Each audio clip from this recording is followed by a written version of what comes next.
Okay, good morning, everyone. Thank you so much for being here with us today. My name is Katie Earle. I'm the coordinator of the University Express program. We're joined here virtually with Janice Nowak from our Nutrition and Wellness Department, and we're so grateful that she's here with us today. And before we jump into her presentation, since we do have quite a few new people on today, which is so exciting, we'll do a little bit of housekeeping. So first thing is, you just heard me say we are recording this session, and if all goes as planned, I'll be able to post that on our website in the near future. Second thing, which you've probably noticed by now, is that you've joined without your video showing and you're muted and can do nothing about that. Those are the settings for our program. So it's not that you've done anything wrong, so you don't have to worry about that. And you also might think that you're the only person here in attendance.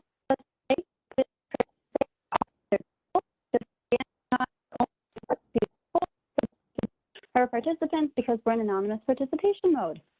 So we'll be communicating with you through our Q&A panel. So as we go through Janice's presentation, if you have any questions or comments, please go ahead and type those in right away, and we will break up her presentation a little bit with some question slides and then try to get to the extra questions at the end as much as the time allows for.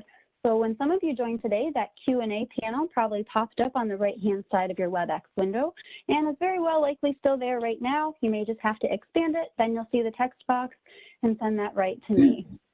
If you don't see that, look at the lower right hand of your screen, and then you should see a half circle with a box with a question mark in it.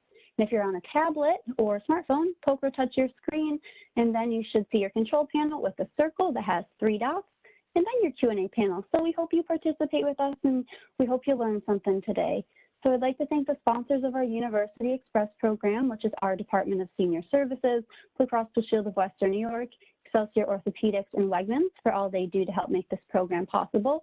And as always, please do not hesitate to contact us at Senior Services if you have questions about programs, services, supports, or looking to get more information about nutrition. We're always happy to help you. We're at 858-8526, and I will introduce Janice and then turn it over. Janice has been a registered dietitian with Erie County Senior Services for the past 19 years. She received her Bachelor's of Science in Biology from the University of Buffalo and had her dietetics degree from Buffalo State College. She completed her dietetic internship and master's degree in nutrition also at the University of Buffalo, and we're so thankful for her here today. Janice, take it away. Well, thank you, Katie. And I don't know if it was just my feed at the time, but I didn't hear when you were talking about how many people were on. I don't know if it was breaking up a little bit at that point. Oh, sorry about that, but we have over 60 people in here right now. Okay, great. Well, that's fantastic. So again, hello, everyone. My name is Janice Nowak. Like Katie said, I'm one of the dietitians with Erie County Senior Services. And I'm really happy to see so many people joining us today that are interested in nutrition and to learn how to manage one of the biggest perpetrators of poor health. So today I'm going to talk to you about inflammation, the silent perpetrator. And you can go ahead and switch, Katie. Okay, so why should we discuss inflammation? Well, as you can see from this slide, chronic inflammation may be at the root of the development of many different chronic diseases, and it also leads to poor overall health. And we really usually don't know if we have chronic or ongoing inflammation. Next. Okay, so what do you usually think of when you think of inflammation? You might think of pain, redness, or swelling. Well, there's actually 2 types of inflammation. Acute, which is probably what you typically associate with inflammation, and it's actually desirable to some extent. This is the body's way of healing itself, such as when you have an injury or an infection. But it's when inflammation becomes chronic that it becomes problematic. And this is because a chronic persistent inflammatory state can result in tissue damage and then repair of that damage with fibrous connective tissue. And this is partially what happens with atherosclerosis. Inflammation accelerates plaque buildup in the arteries, and the area is repaired with less flexible connective tissue. And that's what is known as hardening of the arteries. And so actually you can stay on this slide, Katie, because I'm now on this slide. So this, and I know for those of you who can't see, I apologize. This slide is just showing a little bit of what the inflammatory process looks like with, you can, yeah, back up, thank you, excuse me, with various inflammatory and immune cells attacking an invader, or in some cases healing a wound. And you can see that there is some cell death occurring, which is what we want if there is an invader, such as a virus. But if this were going on continually, it could lead to some collateral tissue damage occurring. Okay, next slide. So how can we detect inflammation? Well, there are several compounds or cells that can be measured using a blood test, including white blood cells, C-reactive protein, or CRP for short, interleukins, tumor necrosis factor, and certain cytokines.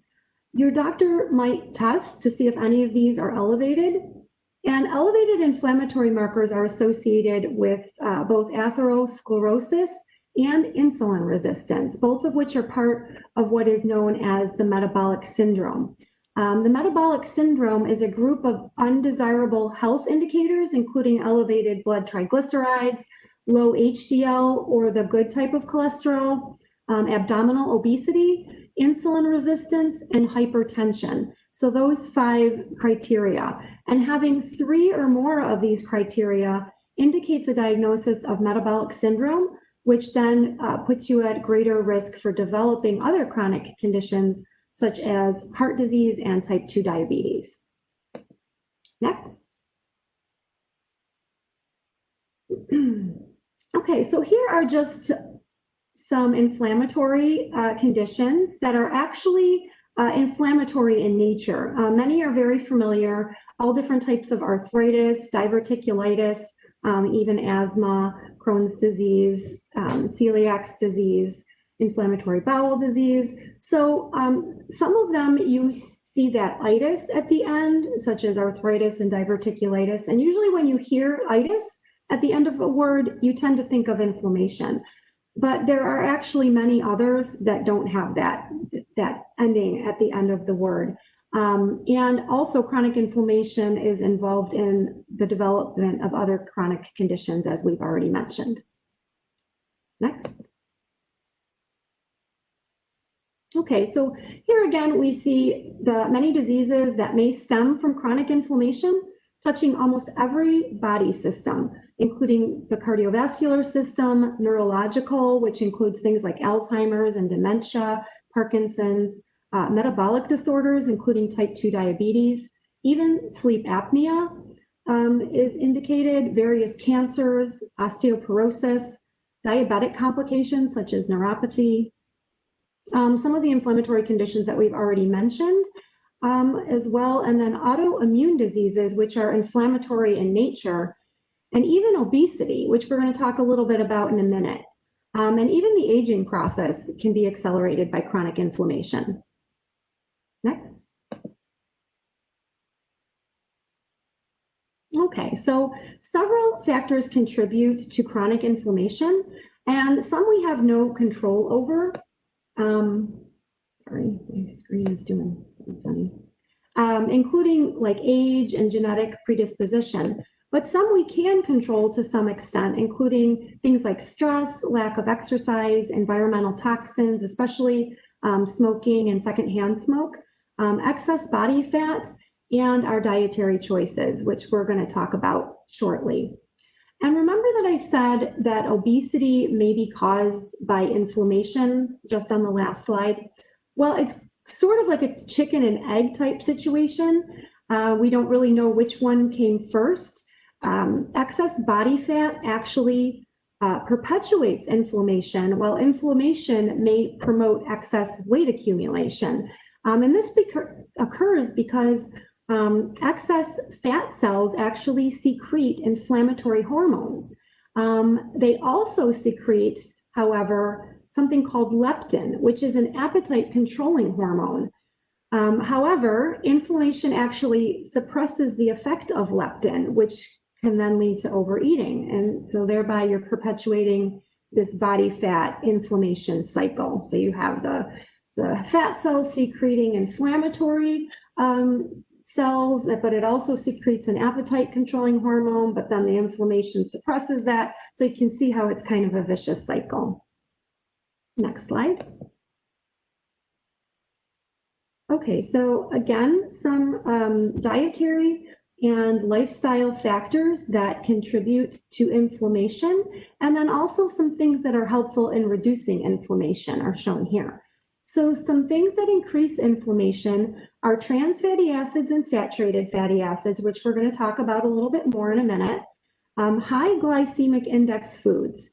And if you're not familiar with the glycemic index, it is a measure of how quickly a food causes your blood glucose or your blood sugar to increase. So high glycemic index foods like sugar and refined grains or things made with white or refined flours cause your blood glucose to go up very quickly instead of a more moderate glucose response. And this is important because if you have repeated sharp rises in your blood glucose due to continued intake of these high glycemic index foods, it causes repeated large amounts of insulin to be secreted from your pancreas, which over time can lead to insulin resistance, which is part of the metabolic syndrome. And remember, the metabolic syndrome increases your risk for developing type 2 diabetes as well as heart disease.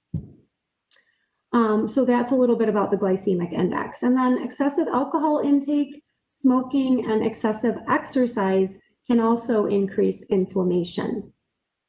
Some things that can reduce inflammation, on the other hand, are omega-3 fatty acids, which we'll talk about, a low cholesterol diet, low glycemic index foods, so foods that cause a more moderate rise in your blood glucose, such as whole grains, and less processed foods and fruits and vegetables and legumes, most of which contain fiber, which is actually the next item on the list.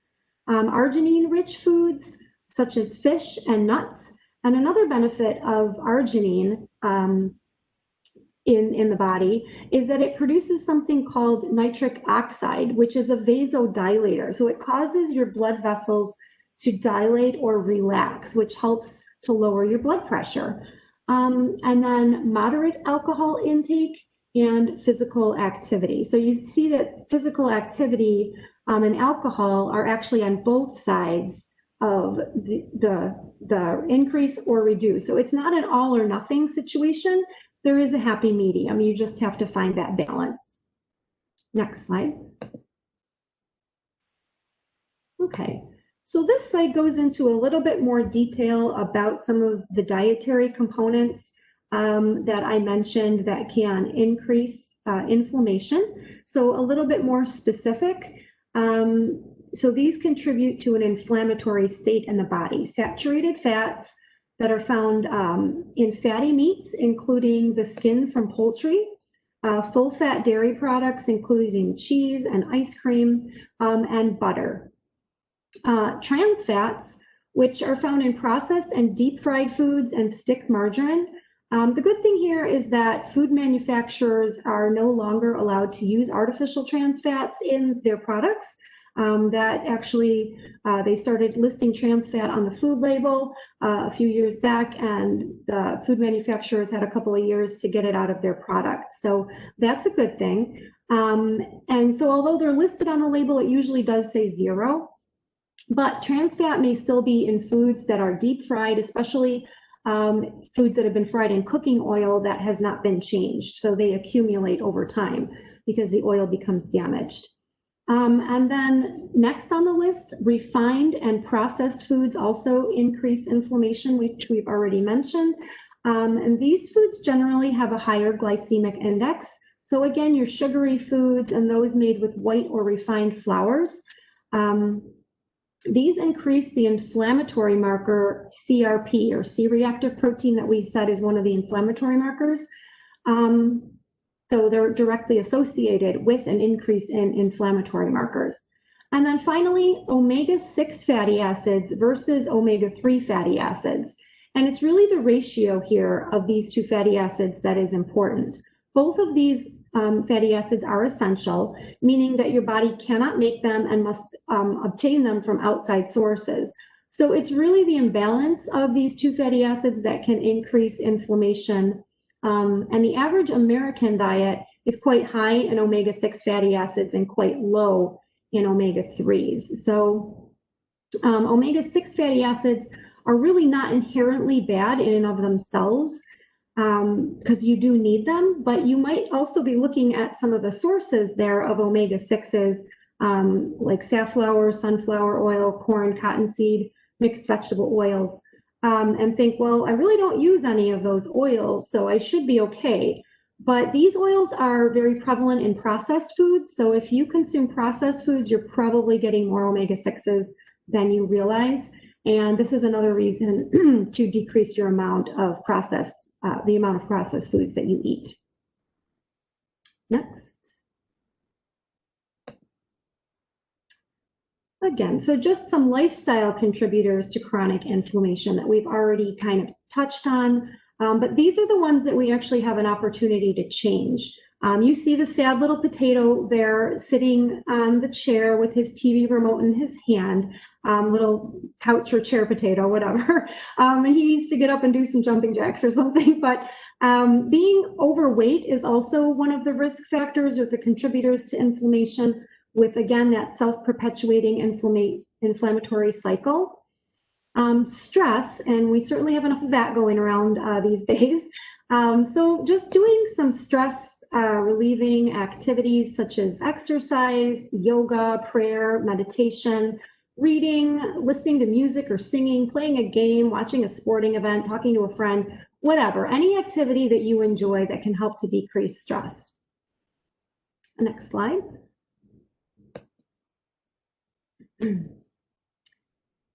Okay, so you might be wondering, what can I do if, since I really don't know that I have chronic inflammation? Well, it turns out that chronic inflammation may not be so silent after all. There are several symptoms that you might be experiencing if you have chronic inflammation, such as persistent pain, including joint or muscle pain, chronic headaches, chronic fatigue, or even insomnia. Depression, anxiety, mood disorders, digestive issues such as diarrhea or constipation or acid reflux, weight gain or weight loss, or frequent illness or infection.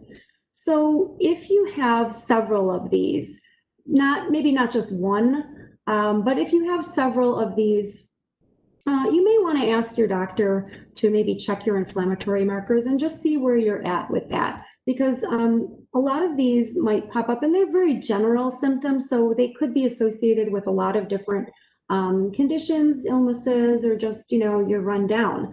But if you have prolonged events and they keep happening and you have multiple ones of these, then you may want to talk to your doctor.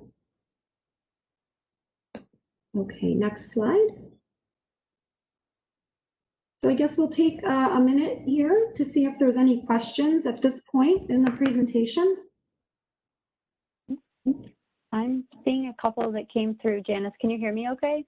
Yep, I can hear you. Okay, perfect. One person wrote, I once had TMR. Can you address this disease? Can you say that, what it was again? TMR. TMR. Can they tell me what the acronym stands for? Because I haven't heard of that acronym. Maybe if they say it, I will. Okay. Maybe if we they can come back to that, see if that person puts it in. Another person is wondering about canola oil. Is that okay to use? Okay, so that's a great question, and we're actually going to get to that. So stay tuned. Okay. The next thing I'm seeing, any ideas for supplements or herbs that reduce inflammation? Okay, again, that's something coming up, so stay tuned for that. And again, if you have these questions still at the end, I'll be happy to address them, but I'd love to see if they just get answered throughout the presentation. Okay, the last thing I'm seeing right now is, what are inflammatory markers? Okay, so I don't know if you can actually go back to the slide. It was toward the beginning. There was a list of different inflammatory markers that are present in your blood. Here we go. So an elevated like white blood cell count, you know that when you have an infection, your doctor will check to see if your white blood cells are elevated. That is an inflammatory marker. CRP, you can measure each one of these in your blood. And they're just immune cells and inflammatory cells that your body produces in response to either illness, infection, or again, you may have low levels, just slightly elevated, kind of on a perpetual basis that, you know, is causing the chronic inflammation. Okay, thanks, Janice. The last Sure. question I'm seeing right now before we move on is, are grits a refined grain? Are what a refined grain? Grits. Grits. So it depends. Yes, they can be a refined grain. You should look for whole grain grits, if possible. But generally, I think I'm wondering if most grits. I'm trying to think of most packaging. Yeah, so I think most are made from white refined flour, so you would need to actually look for whole grain grits. Okay, thank you. You're welcome. Is that it? We actually have a couple more questions, so we can take them now or leave those. It's up to you. Either way is fine with me. Okay, well then we'll just take these two and then we can move on. Okay. Are there any scans or other tests beyond blood work that may show inflammation? If you had a condition like arthritis or something like that where they could actually see it on a scan, they would see inflammation, but that's more associated with your condition. So the kind of inflammation that I'm really talking about here is just more of a systemic type inflammation and not an isolated type of inflammation where you would see it on a scan necessarily. Okay, thank you. And then the last question for now, are sprouted breads better than other breads? Okay, I don't touch on it too much. It comes up very briefly toward the end, but so sprouted grains, the availability of the nutrients are easier to digest because they have already been sprouted, and some of the nutrients are more highly available. So I recommend them if it's something that you want to include, and they are a whole grain. So sprouted grains are great. Okay, thank you. You're welcome. Okay, so now we're going to get a little bit more in depth into the diet part of reducing inflammation. So what can we do? Well, we can eat in an anti-inflammatory way, which is very similar to a Mediterranean style of eating, and you might be familiar with this eating pattern. It's actually been shown to have positive effects on your blood lipids, on your blood pressure, on joint pain and stiffness, as well as decreasing your risk for and also being utilized as treatment of many chronic diseases such as heart disease, cancer, diabetes, Alzheimer's, and arthritis. And this diet, as we're going to see, is very high in fruits and vegetables. It utilizes lean or plant-based protein sources such as fish and beans. It contains very little red meat. It incorporates whole grains versus refined grains. It uses healthy fats from nuts and olive oil and very little processed, refined, or sugary foods. Next.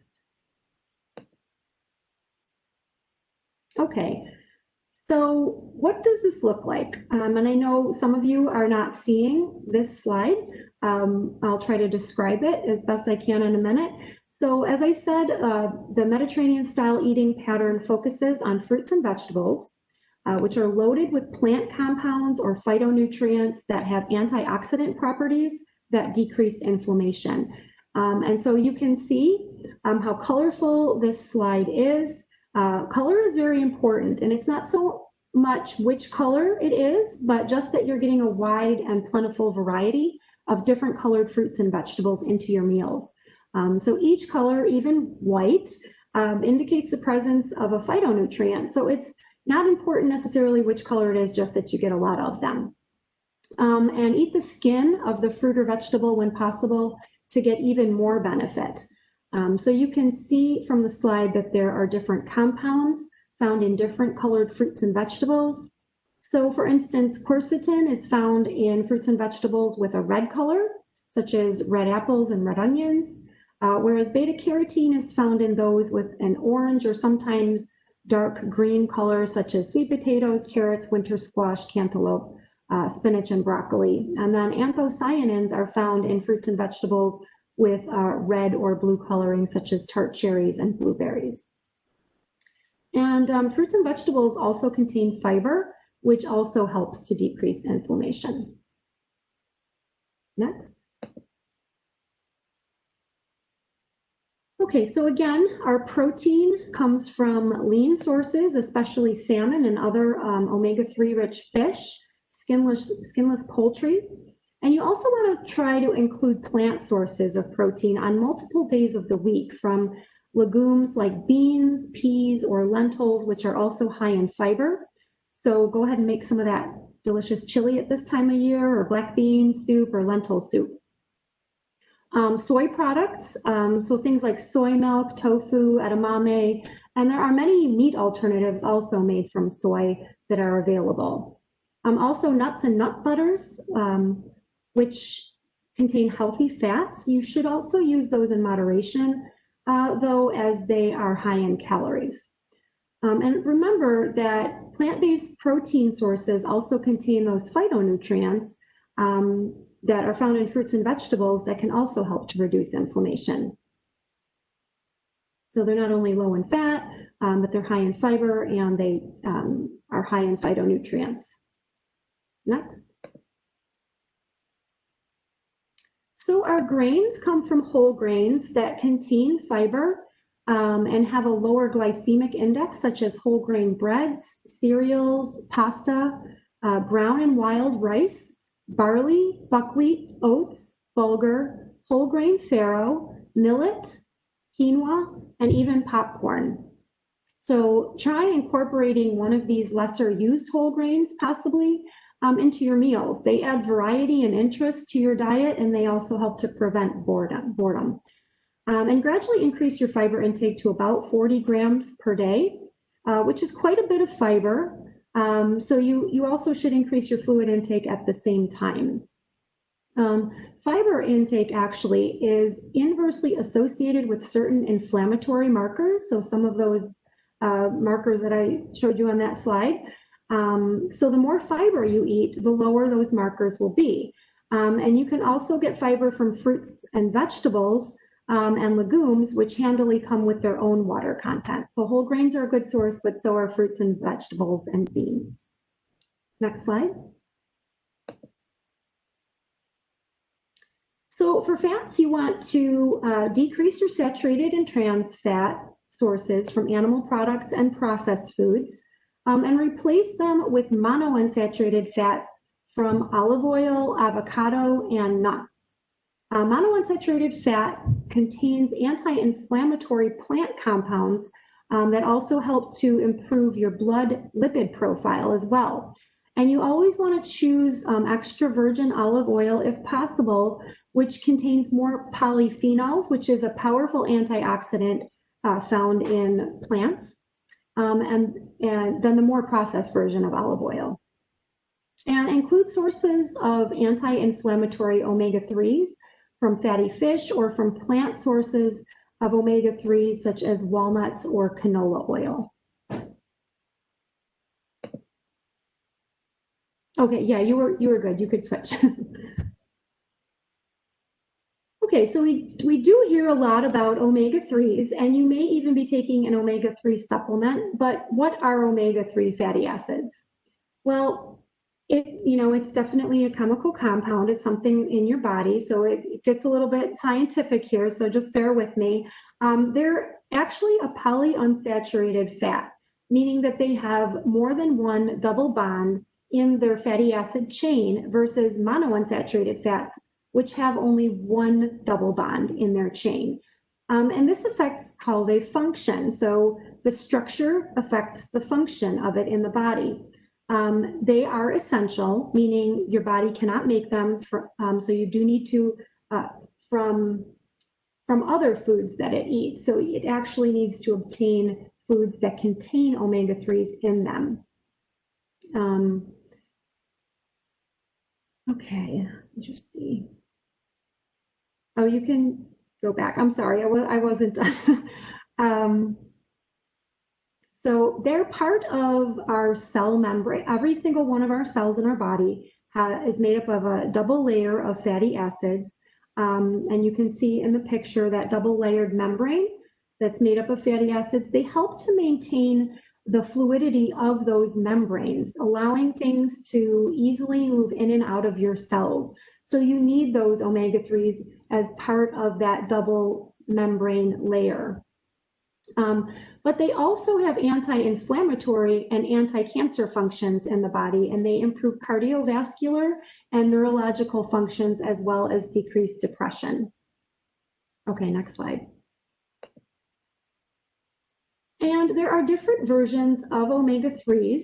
They're called ALA, or alpha linolenic acid, which come from plant sources such as flax seeds, flaxseed oil, walnuts, canola oil, various seeds such as pumpkin, chia, or hemp seeds, some dark leafy greens like spinach, broccoli, Brussels sprouts, cauliflower, which is not green, but still has some omega-3s, and kale, soy products, quinoa, and wheat germ also has some omega-3s in it.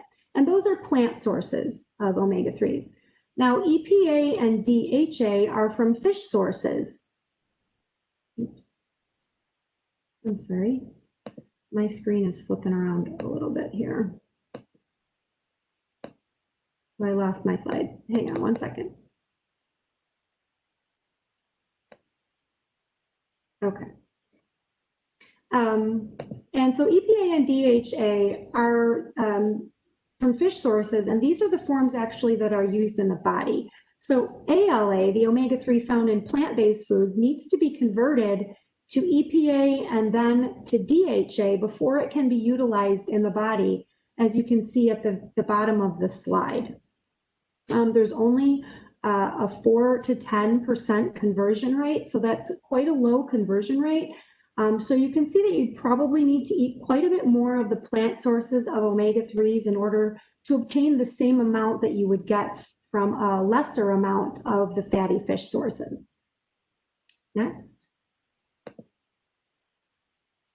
So again, the real issue with omega-3 intake is that in the average American diet, there is usually a large imbalance between the two fatty acids, omega-3 and omega-6, as I mentioned earlier.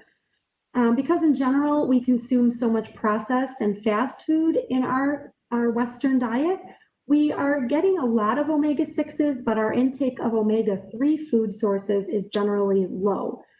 We do need both types since both are essential and both do play important roles in the body, but omega-6 can be pro-inflammatory when it is not balanced by the anti-inflammatory omega-3s. And then to further exacerbate the problem, omega-6s can actually inhibit the conversion pathway of those plant sources of omega-3s because they use the same enzyme pathway. So they're kind of competing for that enzyme to do the conversion. And so because there are so many more omega-6s, they usually win. So again, decreasing your intake of processed foods and then adding some omega-3 sources can help to even out this imbalance. Next. So the recommended intake of omega-3 fatty acids is about 500 milligrams per day, which comes out to about 2 servings of fatty fish per week, or you can get higher amounts from plant sources. Higher intakes are also recommended as therapeutic doses for those who have had previous cardiac events or to improve rheumatoid arthritis symptoms. So omega-3s can actually help to prevent future cardiac events or to help reduce symptoms of rheumatoid arthritis. Next. So here are the omega-3 content of a 4-ounce serving of various fish sources. And I know some of you cannot see the slide, but salmon and sardines are pretty high in omega-3s, but you can also get omega-3s from fish, from tuna, and other types of fish, even crab and scallops have some as well. And so that you can see that if you ate about 2 servings of these per week, it would come out to about 500 milligrams per day. Next. And so here are some plant sources of omega-3s. You can see that some of them are quite high, especially if you look at the flaxseed oil, that's very high. But again, that conversion needs to take place, so you're actually getting less than this amount of the usable form. But certainly don't discount these sources. They're varied, so you can get a combination of these each day, which additively can be significant. And remember that plant sources also contain other beneficial plant compounds that are anti-inflammatory. And so it may involve a little bit of planning to do this. So you do have to be aware. You can't just, these are not necessarily typical foods that you regularly incorporate. You do have to plan to do that. Most of us aren't eating flax or chia seeds on a normal basis, but if you plan to do that because you want to get these omega-3s, then you can certainly do that. But you can intentionally incorporate some of them into your eating pattern. So again, certainly don't discount the plant sources of omega-3s. Next. Okay, so we'll pause here again. I know we covered a lot. This was mostly just about the omega-3s, but I was wondering if there was any questions at this point. We have quite a few questions, and I do apologize for the slides. They have a mind of their own. I think they're on a timer, so I'm so sorry. No, that's fine. Okay, so we have quite a few questions, but I can stick with the omega-3 ones and the fish if that's okay, then address the other ones at the end. So one of those questions is, you suggest wild-caught salmon. Is frozen farm-raised Atlantic salmon worth eating? It is. I mean, the wild, there may be fewer pollutants in the wild-caught salmon, but you can certainly incorporate maybe a combination of the two. But if you can get the wild-caught, fewer pollutants. Okay, thanks, Janice. Next one is, what about sardines canned in water and omega-3 content? Okay, that's actually a good question. So you do want to choose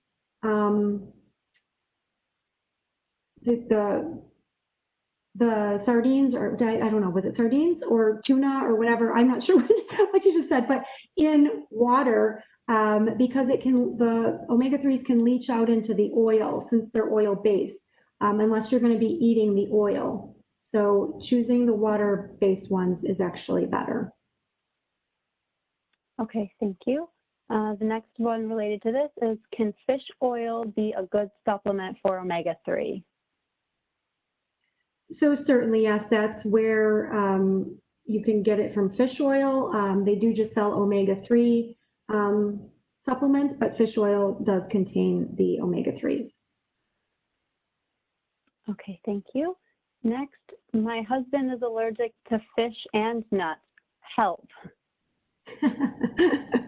Well, so I don't know if you want to back up to the slide that listed some of the sources.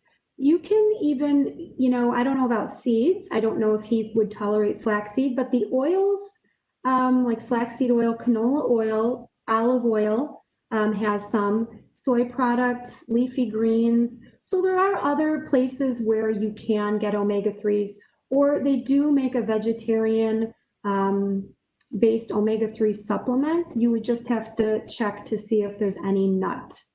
If there's a, they would list that on the label to see if there's any nuts in it. But a supplement might be in order too, but there are other sources that don't have fish or nuts. Poor guy. Thanks,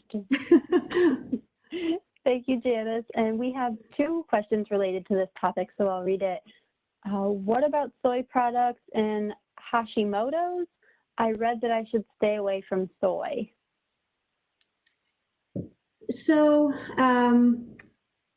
there's a little, some people they think that the soy can produce or cause you to produce hormones. So I would talk to your doctor and see if your doctor thinks that it's okay for you to incorporate soy. I really wouldn't want to tell you one way or the other. So, I think that's a discussion you need to have with your physician. Okay, thank you. And I was the one who controlled those slides because I have someone who asked for the first slide of omega-3 fatty acids. So I'll leave that up for a second. And then we actually have a couple questions asking if you'll make the slides available to people. If we can send those out. Sure, absolutely. Okay, great. As you all know, I'm the one who is controlling the ship right now. I can email this out to everybody who is registered. So we do have quite a few other questions, Janice, but I think we can leave those for the end if you want to keep moving. Sure.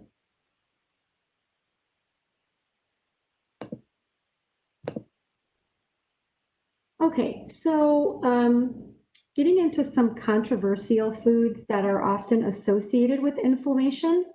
And for the most part, you only have to limit these foods if you have a condition that causes your body to launch an inflammatory response if you consume them.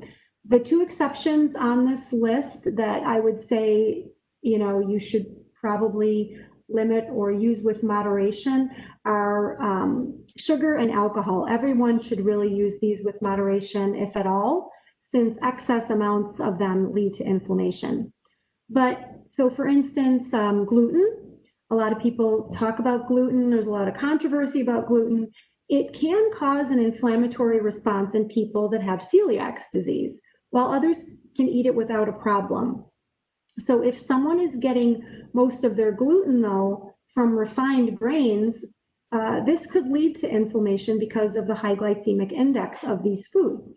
Others may have a sensitivity or intolerance to gluten. There's really no way that we can test that at this point. It's more of just subjective, personal, how you feel when you eat gluten-containing foods. But what I would do would be to eliminate processed and refined foods, first of all, and incorporate more whole grains and see if that has any impact on your sensitivity or how you're feeling, and see if it might just be, the inflammation caused by the processed foods that's causing you to not feel well. But, people with autoimmune diseases sometimes are more sensitive to gluten because, there is an inflammatory response associated with autoimmune diseases and possibly then to gluten as well. MSG is a flavor enhancer used in some processed food products such as snacks, soups, instant noodles. And certain people are sensitive to MSG and may experience headaches or respiratory symptoms that may be associated with an inflammatory response. So certainly they have a reaction while others may not. People with dairy allergy or intolerance can also experience symptoms if they can ingest dairy-containing foods. And some of those can be inflammatory in nature. Certainly an allergy would be. Some people don't have a problem with dairy products, though. If you have arthritis or inflammatory bowel disease, you may have heard of the next one, nightshade vegetables, or even an autoimmune condition. They sometimes talk about nightshade foods. And these include things like potatoes, tomatoes, eggplant, and both sweet and hot peppers. So these foods contain a compound called solanine that may cause increased symptoms of inflammation in people who are sensitive to solanine. And you may have even seen solanine. It's that green color under the skin of a potato, and it's easily removed by peeling it. And actually cooking can also decrease the amount of solanine by about 40 to 50%. And so many of the foods that I just mentioned, the peppers and the tomatoes, they're actually healthy antioxidant-rich foods that are actually anti-inflammatory. So I would really only limit them if you have noticed that you have increased symptoms after consuming them. So increased arthritis symptoms or other if you have inflammatory bowel problems and you notice a difference after you eat these foods, then certainly I would limit my consumption of them or try cooking them, which may help too. And the next one, acid-producing foods. So by these, I'm referring to those foods which have acidic byproducts when they are metabolized. So they're not acidic in and of themselves, but when your body breaks them down, they produce acidic products. And so by one theory, this causes the pH of your blood to become acidic, which would increase inflammation versus foods that create a more alkaline environment in your blood. But in a healthy person with healthy lungs and kidneys, the body really very tightly regulates the acid-base balance in your blood, and the food we eat really does not affect that balance. So I only put it here because these are some of the theories floating around. But however, some of these foods that tend to produce acidic metabolic byproducts are actually many of those that we should be limiting our consumption of anyway due to their potential pro-inflammatory nature. So things like meat, processed food, soda, sugar, and alcohol produce acid when they are broken down, and we should probably be limiting them anyway. Now, acidic foods. Now, these are foods that actually are acidic by nature. So those that also can increase the acid production within your intestinal tract, so like your stomach acid, and cause symptoms for those who have acid reflux and heartburn. And these include high-fat foods, tomato and citrus products, pepper, spicy foods, garlic, onions, chocolate, mint, caffeine, and carbonated beverages. So these really only need to be limited by people who have reflux symptoms when they consume them, as this creates an inflammatory environment for them. And then again, some of those are healthy phytonutrient-rich foods, so you don't necessarily need to or want to limit some of them. And then finally, uric acid producing foods. Uric acid is a compound that increases the symptoms of gout. And if you have gout, you're probably very familiar with it. So uric acid is produced when certain foods such as red and processed meats, so like your sausages and hot dogs and deli meats, alcohol, refined grains, sugar and artificial sweeteners, gluten, dairy, MSG, and high-fat foods are consumed. So if you were listening to that list, many of those are things that we should be limiting to reduce inflammation, and actually many of them appear on this slide. But if you have gout, you particularly want to pay attention to them and limit them. Okay, next slide. So here's where we get to have a little bit of fun. This is where we get to start adding things into our diet instead of taking things out. So what are some foods that you can actually include to decrease inflammation? Tea, both black and green, contain inflammation-fighting compounds. Tart cherry juice, some people actually use this to decrease their symptoms of arthritis. Fermented foods, so this includes fermented dairy products like yogurt and kefir, other fermented foods such as fresh unheated sauerkraut, so not the kind that comes in a can, but look for the kind that's in a bag. Kimchi, which is a spicy Korean cabbage, kombucha tea, miso and tempeh, which are both fermented soy products, and even pickles are all considered probiotics. And these foods can help to improve the profile and diversity of the bacteria within your intestinal tract. And I know you may have been hearing a lot about your intestinal tract and the bacteria and, the diversity and profile of it. It is really important for overall health, but it also helps, and that could just be due to the fact that it helps to decrease inflammation, but it's been associated with many different body systems and improving your overall health.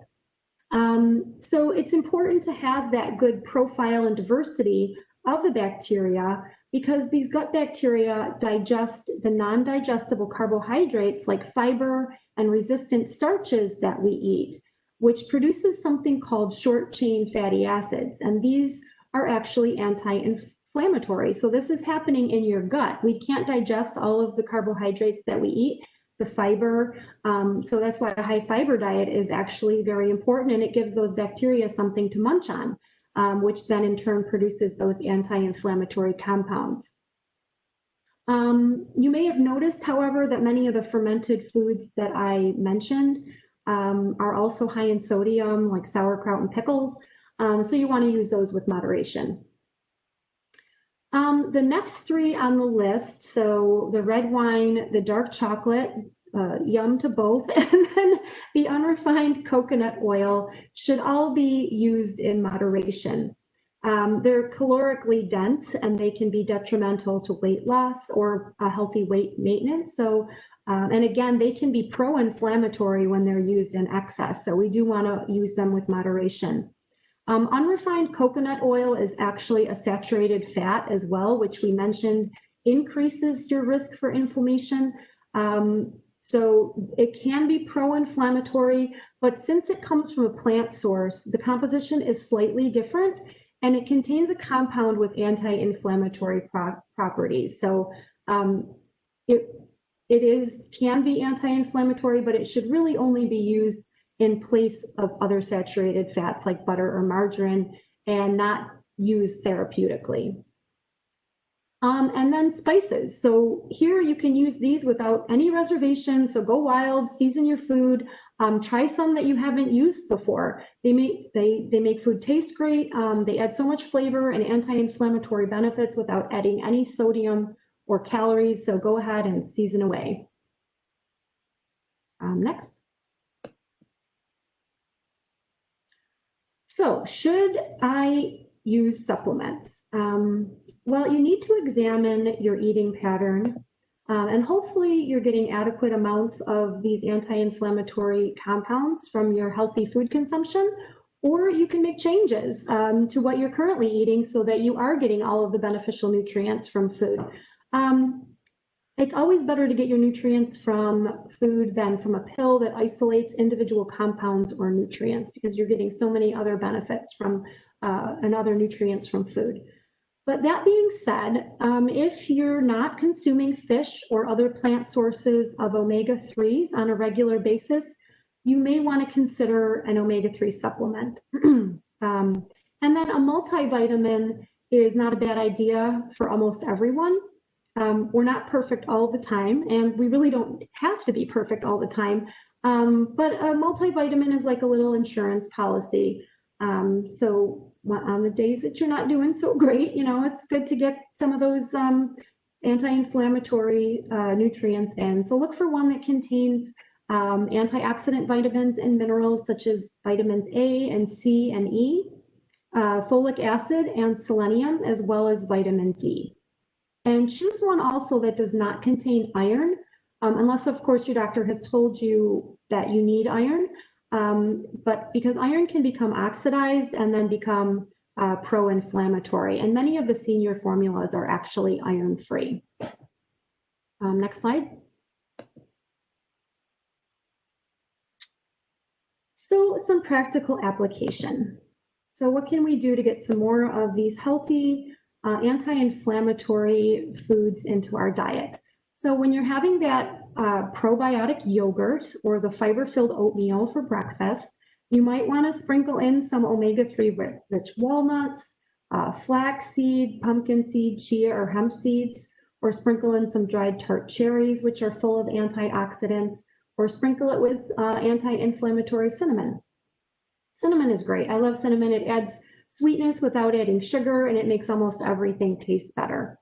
Or when you're preparing pasta dishes, stir fries, soups, or casseroles, or just a veggie side, you can add some flavor-filled and flavor-enhancing herbs and spices. They add so much flavor again, and they add so much inflammation-fighting power. Okay, next. Okay, so here's where it gets a little bit fun too. So the next several slides are just more practical application with some inflammation-friendly menus. And I'll kind of just let you take a look at these. I know that some of you can't see them, so I will go through some of it. And again, the slides will be available if you want to take a look at them on the website at some point. And actually, one of the last slides in the presentation is a link to many of the recipes that are listed here. So you can try making these at home too. So just, notice, well, first of all, notice how delicious this eating pattern looks. This is a very appealing eating style. And also notice how high in fruits and vegetables it is, filled with whole foods, very little, if any, processed food, whole grains from oatmeal or whole grain bread. So you have that, see that Ezekiel bread up there? That's the sprouted grain bread that somebody mentioned earlier. Let's see. So then crackers, whole grain crackers, quinoa, lots of plant protein sources from nut butters and soy. You have the soy milk there and the tofu. You have legumes, the chickpeas, and which actually also contain anti-inflammatory phytonutrients. And remember, legumes also have fiber. You have healthy fats like the monounsaturated fat from the nuts and the omega-3s from the soy products. You have leafy greens in there and quinoa, which has some omega-3s. It's a whole grain, and lots of herbs and spices. So very interesting. It looks delicious. Okay, next slide. So again, some more inflammation-friendly menus. High in all of those anti-inflammatory foods, you have a smoothie with antioxidant-rich blueberries and probiotic yogurt. You have chia seeds that are in there as well with the omega-3s in them. For lunch, you have a Mediterranean tuna wrap with a whole grain tortilla. And then you also have lots of fruit or lots of veggies mixed in there with some omega-3 rich tuna. Fiber and plant protein rich legumes with the healthy fats from the avocado. For dinner, you have some lean chicken with healthy spices, the turmeric, and then you have the antioxidant rich sweet potato with cinnamon sprinkled on it. You have garlic on the green beans that are contain those antioxidants. And then for your snack later on, you have more fruit and veggies paired with some kind of plant-based protein, the hazelnut butter or the hummus. Next slide. Last day of menus, but I just think it's so fun and it's just so practical to have, multiple days of menus that you can see how varied and how much variety you can get into this type of eating pattern. And again, these menus are filled with fruits, vegetables, whole grains, plant-based and lean protein sources, healthy fats and anti-inflammatory herbs and spices with really no processed foods. So these whole foods are both healthy and delicious. And again, the recipes have links at the end of this slide presentation. Okay, next slide. So what else can we do? We've talked a lot about our diet, but there are other things we can do. Exercise. Studies have actually shown that individuals with better fitness levels have lower levels of those inflammatory markers. And exercise is also beneficial for managing weight, which can reduce inflammation, and for managing many other chronic diseases. And it also just makes you feel good. Remember those feel-good endorphins that we get when we exercise. And then weight loss. If you are currently not at a healthy weight, you might want to consider losing some weight. Studies have shown that weight loss produces a decrease in inflammatory markers, probably because of improvement in that self-perpetuating inflammatory cycle that we've already talked about. Okay, next slide. So what's the bottom line? Well, whole food, plant-based eating reduces inflammation, which in turn can reduce your risk and symptoms of many different chronic diseases or conditions. So you want to include a variety of anti-inflammatory fruits, vegetables, whole grains, fiber, healthy fats, and seasonings into this wonderfully healthy, and as we saw from the menus, wonderfully delicious style of eating. So you want to try to make small, gradual changes that like over time will add up. And maybe you could start by just adding one more serving of fruits and vegetables each day. Try adding more beans into your diet, or try brown or wild rice or quinoa instead of white rice. Or you can try a new grain, maybe a whole grain farro that has a really chewy texture, nutty taste to it, instead of white pasta. It's really delicious. And then leave those highly processed and refined and sugary and fatty foods on the shelf at the grocery store where they belong. And over time, these small gradual changes will add up to a healthier eating pattern. And remember that excess body fat increases inflammation. So getting your weight into a healthy range is very important for reducing inflammation. And one way to do this is to eat in the healthy way that we just discussed. And then another way is to move your body. Remember that exercise decreases inflammation, so really any movement is good. And this lifestyle pattern that we've been talking about leads to better living, where you'll just feel better and have a greater quality of life. And that's really the ultimate goal, and that's really what it's all about. And before we go on to, well, the next slide is actually the links to the recipes. I don't know if you can see that, but I actually just wanted to show you some of the items. I actually prepared some, so I don't know if I can get my screen up at all.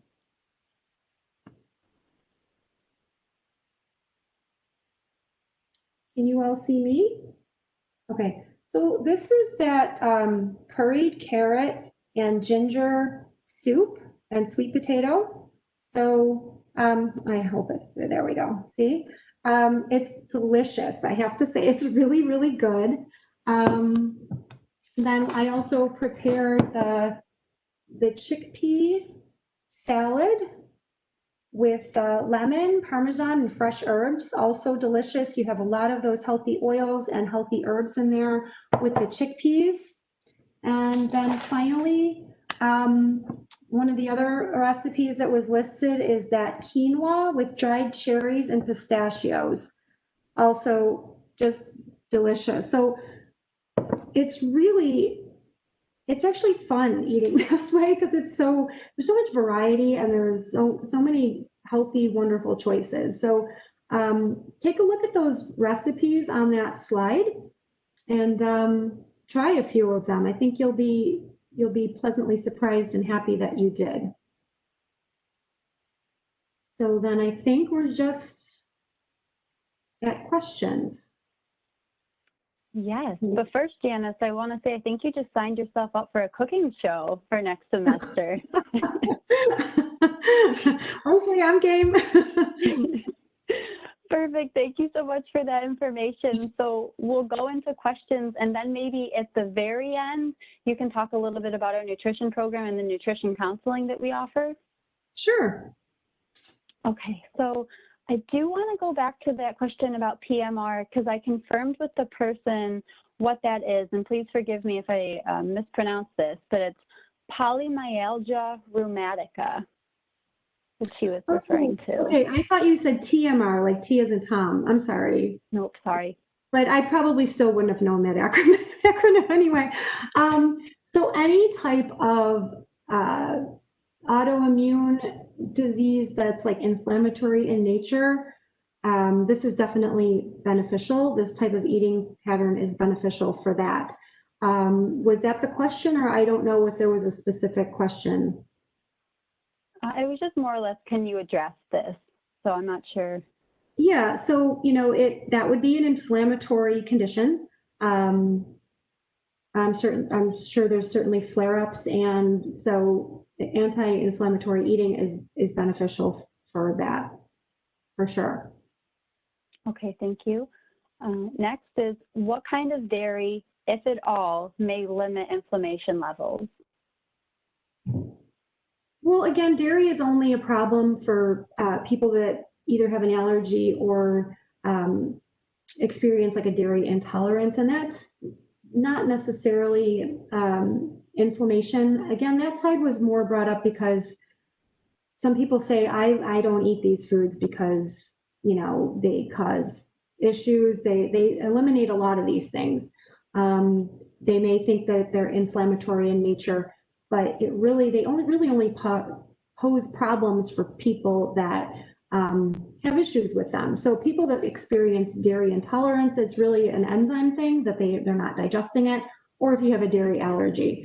But I don't recommend necessarily eliminating them from your diet just based on an inflammatory, from an inflammatory perspective. If you do have an intolerance, then yogurt is usually tolerated better because it's already been broken down by the enzymes, so you won't have the problem with the lactose.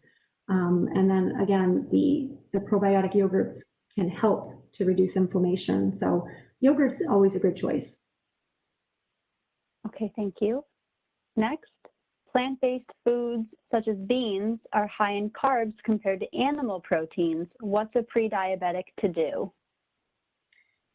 So you may be shocked to hear this. If a diabetic were to eat strictly plant-based, and that means eliminating, all animal-based foods, or at least highly restrict and focus mostly on plant foods, including fiber-filled fruits, vegetables, whole grains, legumes. There have been studies that have actually shown that the diabetes is reversed on extremely high carbohydrate diets. If it's plant-based and they are healthy, whole food, plant food sources. So I'm not telling you to go out there and buy a box of Twinkies because that's not a healthy carb. But if you were to eat these very healthy carbs that are filled with fiber and all kinds of other healthy plant compounds, and very much reduce your animal-based food intake, you could actually see your diabetes measures improve. So I am not a proponent of very low carbohydrate diets, even for diabetics. Okay, thank you. Next, should I be leery of eating too many Morningstar burgers because they are processed food? So, they're generally healthier, obviously, than some of your other processed foods. And not all processed foods are bad. I mean, even anything that has any handling done to it generally could be considered a processed food. But these, I understand, come in a box. There's other components in them. No, I really don't think that sodium might be something you want to take a look at. Make sure you're not, overdoing it there. But in general, that is a healthy option. Okay, thank you. Next, does black pepper reduce inflammation? So yes, unless you have acid reflux or heartburn or something like that, where you have to limit your, pepper. Pepper is anti-inflammatory. Good to know. Thank you. How much fermented food is recommended per day? So probably now the exact millions of bacterial colonies is escaping me at this moment here. But again, this is an instance where you want to get maybe a variety of some of these fermented probiotic-rich foods into your diet. But, you know, if you're having yogurt in the morning and then maybe you're having some other type of fermented food, and the prebiotics, I can't really stress how important prebiotics are. So that fiber really helps your gut bacteria as well. So focusing on, again, the whole grains, the fruits and vegetables, you're really helping your gut bacteria in that way too. And then there's probiotic supplements too. If you feel like you're really not getting enough from the probiotic foods, then you could look into a probiotic supplement. If you've been on antibiotics or something like that, or you have some type of an infection going on, you might want to either bump up your intake of those probiotics or take a probiotic supplement.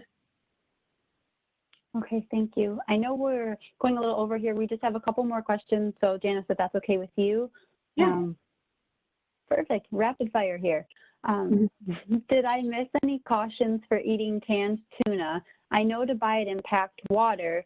Should it be albacore? Not necessarily. Really, any tuna packed in water is good.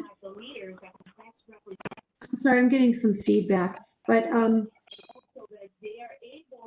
so yeah, you can, any type of canned tuna, as long as it's packed in water, is a good choice.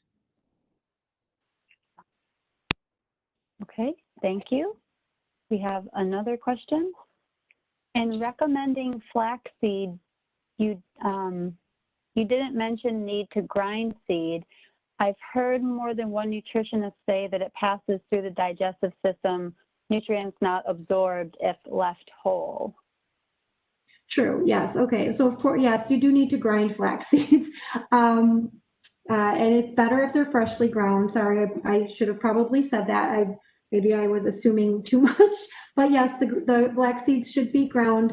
If you buy them in pre-ground in an airtight container and you can keep them airtight, then they should be okay. Otherwise, you probably need to buy a grinder and grind them right before using them. Thank you, Janice. Last question that I'm seeing before we get to the thank yous is, do you recommend skim milk or whole milk? Good choice. How about a happy medium? And I recommend 1 or 2% milk. So there are, there's a little bit of controversy there with the fats in dairy products. So we used to always recommend the very low or non-fat dairy products, but recent studies have shown that there are benefits to the fats found in dairy. So I wouldn't necessarily recommend going all the way to whole unless you struggle with weight and you need to put some weight on. It is, higher in calories, but if you're not drinking too much of it, it probably shouldn't be a problem. And, if you're over 65 or 70, and some more of those fats, but I would probably, if you're a whole milk drinker, maybe try to get to 2%. And if you're a skim milk drinker, maybe go to 1%. Okay, thank you. Before we officially end and I put the thank yous out there to you, will you just go over a little bit about our nutrition counseling that we offer, please? Absolutely. So we also have our nutrition program has lunch throughout at different centers throughout Erie County. There's probably one near you, and so you can always call to find out more about that. And we serve lunch 5 days a week throughout Erie County. And then the nutrition counseling, I would be happy to talk to any of you, and we have 3 other registered dietitians on staff that would be happy to talk to anybody too with any nutrition questions, or if you have even further questions about anything that I said today, I'd be happy to discuss those with you at any time. And that's free of charge. That's, it's a service that we provide to seniors throughout Erie County. So you can just give us a call and we can even talk to you right over the phone. Thank you, Janice. So the comments I'm seeing are, what a great presentation. Thank you. Wow, very helpful. Yes, a cooking show would be great. Excellent presentation. This was terrific. Love the graphics and the live foods. So we just really appreciate everybody being here today, and Janice, with you sharing your knowledge with us. So with that, I think we can close. Great. Thank you so much for having me, and thank you everybody for joining us today. Appreciate it. Okay.